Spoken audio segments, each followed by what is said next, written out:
This is a story about how I came to teach a language I knew nothing about. It all began in 2020 during my Erasmus in Spain. I was pursuing a translation and interpretation degree in Castellón de la Plana.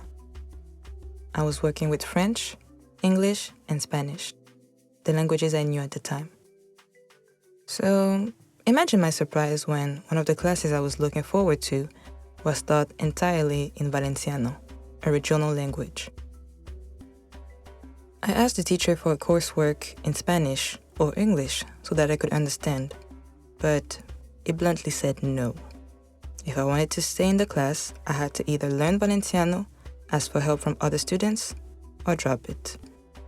And, well, I was too shy to ask for help and way too stubborn to give up. So I stayed. By the end of the semester, I wasn't fluent, but I understood most of what was said. Then, during midterms, we had individual interviews in English. At the end of mine, I had a brief chat with the teacher, and that's when he explained to me why he insisted on teaching in Valenciano. He told me about Franco's dictatorship, when Valenciano and other regional languages were banned. People were forced to speak only Spanish, and for many, speaking their language became an act of resistance. His story hit close to home. In Gabon, during colonization, local languages were also banned outside the home.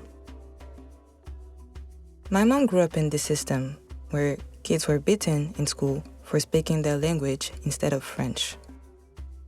She learned to believe that Yipunu, her mother tongue, wasn't useful, so she didn't teach me.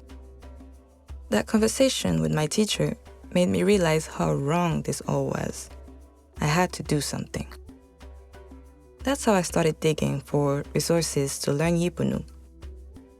They were hard to find, so I decided to create my own, a podcast called Parlons Yipunu. It's my way of learning while teaching and reclaiming my heritage. I know I'm not the only one who had to reconnect with the language late in life. This podcast is my way of helping others do the same. There's still a long way to go, but with every word I learn, every story I share, and every connection I rebuild, I'm reclaiming what is rightfully mine and was almost lost. Because language is not just words, it's identity, memory, and resistance.